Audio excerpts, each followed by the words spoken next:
Hi guys! Magandang araw. So, para sa araw na to guys, ang gagawin natin is mag-ikot-ikot dito sa likod ng bahay. Doon tayo papunta. Para tingnan yung mga pananim na abuki. Tingnan natin guys kung hindi ba kinain ng mga kambing.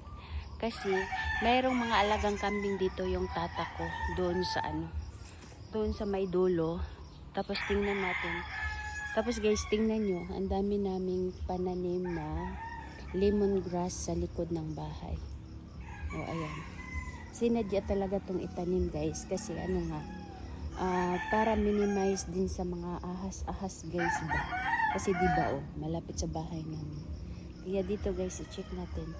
Tapos dito guys, nakaraang araw, meron ako dito ipinagtanim na mga kalabasa at saka sili. Pero yung yung kalabasa, ang kalabasa guys is nag-start na mag-bloom. Ayan. Yan. Natin natanim. Ayan Yan, nag-start na siya. Kaya ako nakasuot ngayon ng guys. Meron ako ditong dala-dala na gloves. Tapos nakasuot ako ng bota. Ayan. Kasi tingnan natin doon sa likod. I-check natin ang mga pananim na mga avocado tree. Dito sa likod ng bahay, marami ditong pananim na saging. Yan. Puro saging.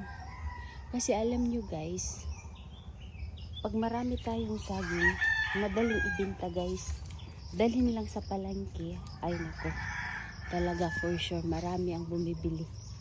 Marami ang bumibili guys. Kaba is, maraming pwedeng paggamitan. Pwede gawing banana cue, yung panghimagas. Tapos meron din tayo dito mga mangga guys. Ayun, mangga. Ito pa. Ito chicos to. Madami-dami din tayo dito mga pananim guys. Tapos alam nyo guys, dati talaga, meron talaga dito marami talaga ditong kambing na alaga yung tatay ko.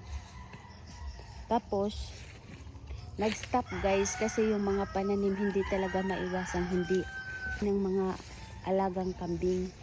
Yes guys, marami talagang mga pananim na namatay dahil sa mga alaga naming kambing. Ito guys, isa to guys. Ewan ko ba bakit may kambing pa dito, hindi ko alam. Kasi akala ko inubos na pagbinta, pero meron pa pala. Tapos ayan guys, tingnan nyo yung saging guys. Ang daming bunga. Ayun. Ang daming bunga. Tapos may mga mangga. Pero kasi ngayon, hindi na season ng mangga. Kaya wala nang mga bunga. Yan guys. Meron na naman ditong saging. Yung saging. Ang lalaki ng guys. Ang saging.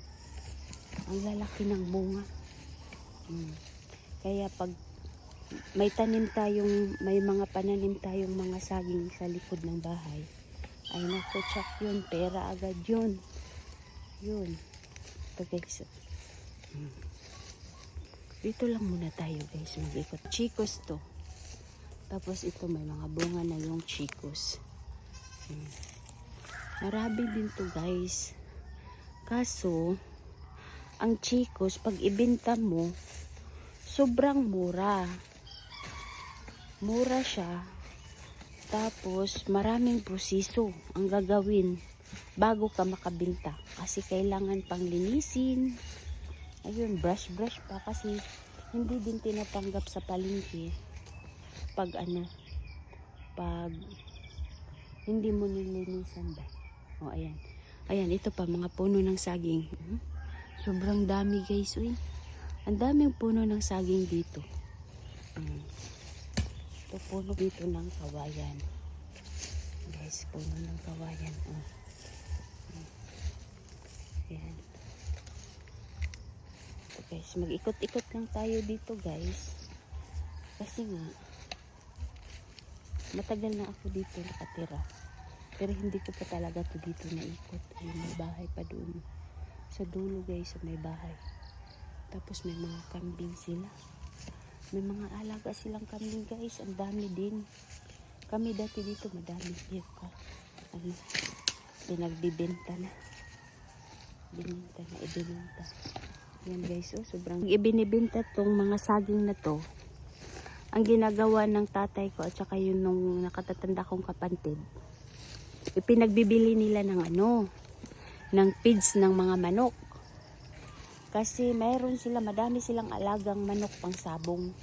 Kaya yung yung ipinagbibili nila ng feeds, dito nila inaano sa saging. Pag nakabinta sila ng saging, yun yung binibilan nila ng ng feeds. Meron pa ditong guys, star apple, puno ng star apple. Oh, ayan, ang dami. Sobrang dami guys. Ilan to? 5? Oo, 5. 5 yung puno ng star apple. At saka mga mangga. Madami din dito. Tapos yung mga niyog guys, yung mga niyog, doon namin itinanim sa harap ng bahay. Tapos doon lang banda sa harap. Tapos dito sa likod, yung itinanim namin is yung mga puno na mga lumalaki. Tulad nito, oh. Mahogani. Oh. May kahoy na tayo. Kung gusto tayo gumawa ng kubo, meron tayong kahoy. Ito to? Tugas. Tapos ayun na naman guys, saging na naman. Saging na naman, saging. Kadako sa bulig sa saging guys. Hindi ditong puno ng nangka. Papaya. Ayun, papaya. Tapos mga bayabas at saka atis. Yun yung bayabas. Ay, ito na pala guys. Ito na yung mga, dito pala banday tinanim yung mga avocado. Ito guys, oh. Ito na yung avocado. Sobrang laki na. Tapos meron din ditong guys, mga kamuting kahoy. Mga kasaba. Kasaba din dito na tanim. Ito na yung puno ng avocado guys. Oh. Laki na. Sana hindi to kainin ng kambing. Oh, namatay oh. Malaki na sana. Avocado to guys. Sayang. Mga ilang taon na lang to. Pwede na itong bumunga. Ayan guys. Binalot. Binalot para iwas kagat ng kambing. Yan.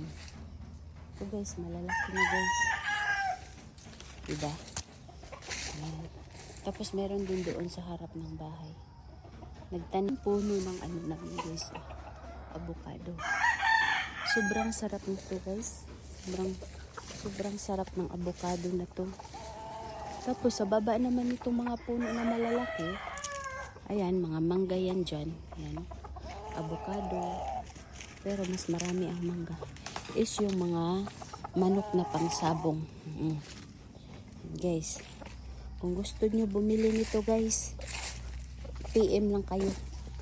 Kasi ibinibinta to ng kapatid ko. Ayun. Dami to dito. Doon pa. Doon, diba? Di na niya kailangan gumawa ng tirahan ng mga manok kasi pwede na dito sa ilalim ng mga puno. Yan guys. Thank you. Bye.